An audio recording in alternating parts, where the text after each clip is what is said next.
है Europe and America.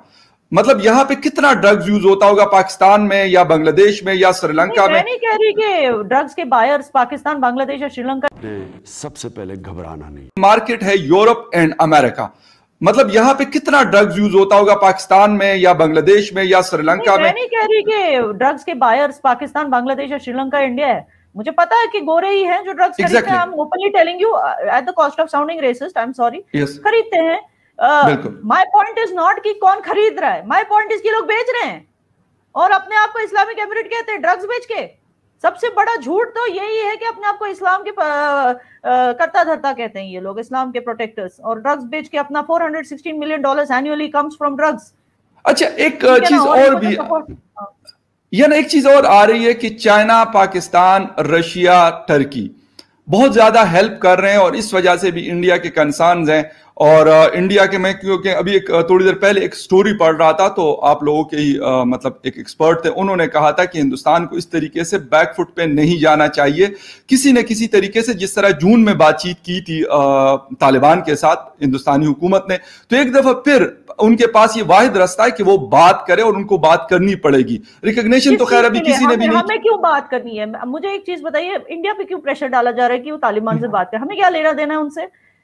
हमें क्या लेना दे? इनफैक्ट मैं आपको ये बताऊं कि अफगानिस्तान से लोग भाग रहे हैं डरपोक की तरह, ठीक है भाग रहे, मगर यहाँ क्यों प्लेन लेके आ रहे हैं? फ्लाइट पकड़ के इंडिया क्यों आ रहे? किसने इनको इजाजत दी? मैं अपनी गवर्नमेंट से पूछना चाहती हूँ आपके शो के जरिए, इनको क्यों कौन इजाजत दे रहा है यहाँ आने? हमारे सीए के मुताबिक सिर्फ जो नॉन मुस्लिम्स प्रोसिक्यूट होते हैं अफगानिस्तान, पाकिस्तान, बांग्लादेश में, उनको इजाजत है आने की।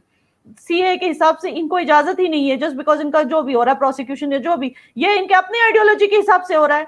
इन्होंने सपोर्ट किया था तालिबान को आइडियोलॉजिकली स्टार्ट में, तभी तो, वरना तालिबान आता ही क्यों पावर में? पहले मुझे बताइए, क्योंकि ये सपोर्ट करते, खुद ही बुलाते हैं अमेरिकन को हेल्प करने के लिए, फिर खुद ही बोलते हैं हमें फ्रीडम चाहिए। I don't support such two faced community.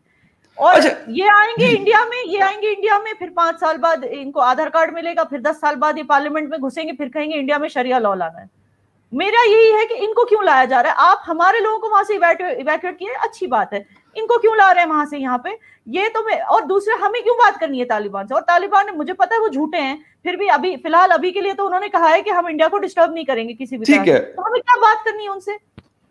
अच्छा, आपने कहा कि वो लोग अफगानिस्तान के क्यों आते हैं, लेकिन हिंदुस्तान की हुकूमत, मोदी जी ये कह चुके हैं कि हमारे हजारों साल की रिश्तेदारी है अफगानियों से। ये तो वो मतलब खुद कहते हैं। अगर Modi ji prime minister of India ये बात करते हैं तो अगर आपके रिश्ते, हमारे तो चले ठीक है होंगे, बॉर्डर होगा, लेकिन हमारे 2 बॉर्डर्स खुले हुए हैं।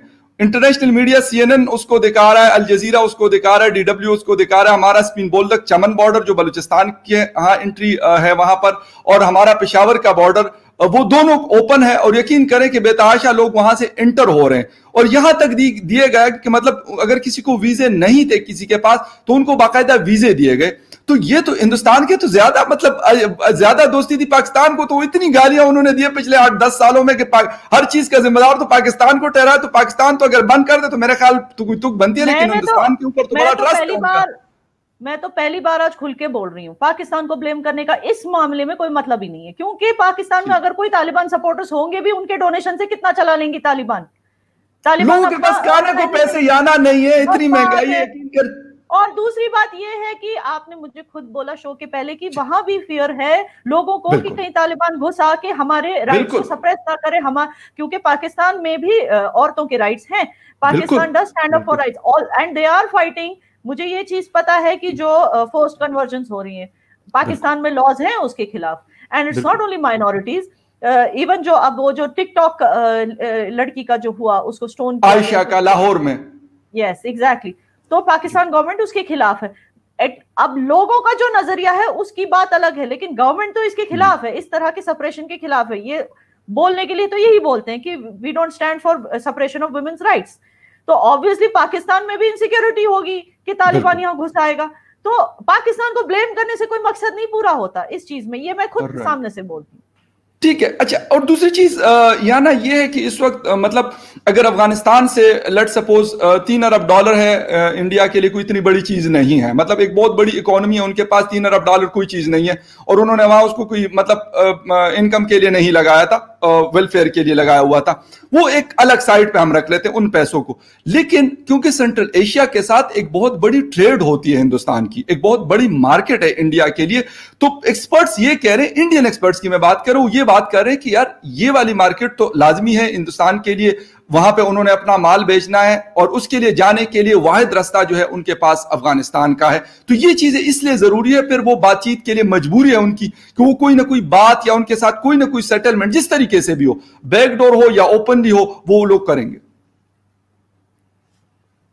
मुझे इतना पता है कि ऐसे लोगों से बात करने का कोई मतलब नहीं है, उससे कोई यू विल नॉट गेट, कोई अंजाम नहीं निकलेगा, क्योंकि वो बोलते एक चीज है, जैसे मैंने ऑलरेडी प्रूव किया, बोलते एक चीज है, करते एक चीज है।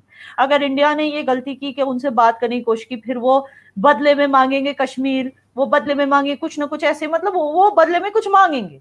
उन्होंने ये क्यों बोला है कि इंडिया के साथ हम ट्रेड नहीं करेंगे, उन्होंने ये दावा किया है ना कुछ दिन पहले, वो दावा। लेकिन ज़बीहुल्लाह मुजाहिद ने तो उसको डिनाई किया। मुझे नहीं पता, ज़बीहुल्लाह मुजाहिद ने बाकायदा ट्वीट करके कहा कि हमने ऐसी कोई बात नहीं की कि हम तिजारत नहीं करेंगे किसी भी मुल्क के साथ, इंक्लूडिंग इंडिया। तो फिर अच्छी बात है, फिर हमें बात करने की क्या जरूरत है? वही तो मैं कह रही हूँ, बात करने की कोई जरूरत ही नहीं है। और अगर इन लोगों ने हिम्मत की भी हमारी तरफ आने की, तो हमारी जो आर्मी है, आप जैसे जानते हैं, it's not only our economy, even our defence is very powerful, third और fourth most powerful army in the whole world. अगर खुदा ना खास्ता इंडियन आर्मी, मैं आपको क्लियरली बता दूं, अगर तालिबान से हारती भी है ना, वो सिर्फ अपने उसूलों की वजह से हारेगी, क्योंकि तालिबान के तो कोई उसूल है ही नहीं। जो लोग जिबा करके फतेह करने में यकीन रखते हैं, उनके कौन से उसूल हैं?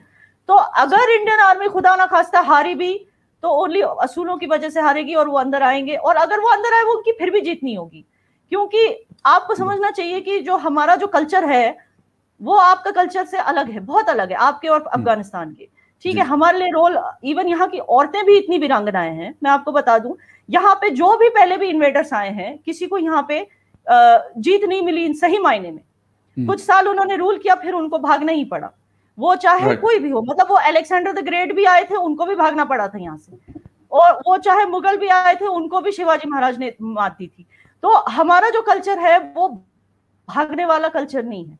एक टाइम पे मैं खुद कहती थी कि अगर तालिबान यहाँ आई, मैं भाग जाऊंगी बॉम्बे, लेकिन आज मैं कहती हूँ मैं नहीं जाऊंगी, मैं यहीं रहूंगी, क्योंकि हमारी जो इंस्पिरेशन है ना, वो मलाला यूसुफजाई या इस तरह अफगान औरतों की तरह डरपोक औरतें नहीं है हमारी।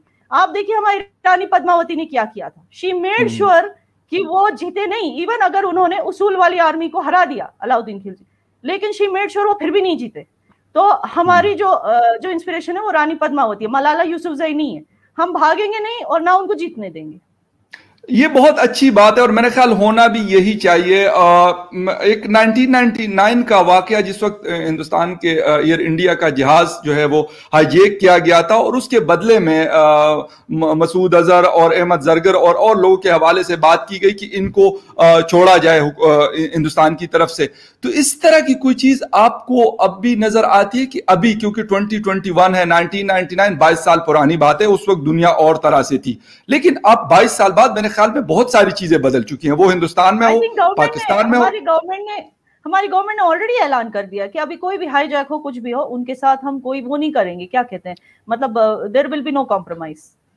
तो और हर इंडियन को ये पता है, अगर हमारी प्लेन हाईजैक होती, मरने के लिए तैयार है। हम लोग डरने वाली कौम नहीं है, हम पीस लविंग कौम है, मगर डरने वाली कौम नहीं है। बिल्कुल सही है, बिल्कुल। अच्छा, यहाँ ना एक चीज और है कि मतलब कश्मीर, एज ए कश्मीरी मैं आपसे पूछ रहा हूं कि अगर, मतलब क्योंकि इस वक्त पाकिस्तान है, फिर टीएफ में भी है, मैंने आपको बताया कि वो 1999 की दुनिया नहीं है, 2021 की दुनिया है।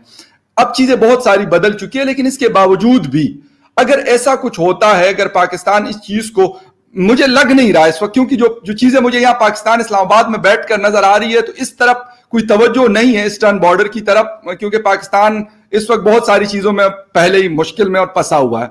अगर ऐसा कोई करता है, कोई अफगान तालिबान की तरफ से उनकी हुकूमत अगर स्टेबल होती है और उसके बाद इस किस्म की कोई चीज करते हैं, तो क्या कश्मीरी अवाम, आपने तो खैर क्लियर कट कह दिया, लेकिन बहुत सारे लोग ऐसे होते हैं, मैंने आपको बता दिया कि मैं सपोर्ट नहीं करता, लेकिन मेरे पाकिस्तान में बहुत सारे लोग सपोर्ट करते हैं। एक फखर यूसुफजई सपोर्ट नहीं करता होगा, हो सकते हैं हजारों, लाखों या करोड़ों लोग हो सकते हैं सपोर्ट करते होंगे। इसी तरीके से कश्मीर की भी बात हम करते हैं, कश्मीर के लोग भी करते हैं, तो फिर उसका क्या होगा, उस सिचुएशन की बात हम कर रहे हैं। देखिए, मैं कश्मीर की अब सिर्फ लेडीज को बोलना चाहूंगी कि अगर ऐसा कुछ होता है, लड़के तो खुश हो जाएंगे हमारे, यहाँ हाथ में बंदूकें होंगी, अगर तालिबान यहाँ आता हाथ में बंदूकें होंगी, ड्रग्स मिलेगा, पैसे मिलेंगे, डॉलर्स मिलेंगे, और जो औरत हमें पसंद आ गई उसको हम उठा ले जा सकते हैं, वो तो खुश हो जाएंगे। यहाँ के लड़कों को कोई टेंशन नहीं है तालिबान क्या नहीं, मैं बता दूं, यहाँ के लड़के देखा जाएगा जो भी टेंशन लेना है यहाँ की औरतों को, यहाँ की लड़कियों को, because we are the most liberated Muslims on the planet, I will tell you, Kashmiri Muslims, ठीक है। यहाँ पे लड़कियां मतलब लिटरली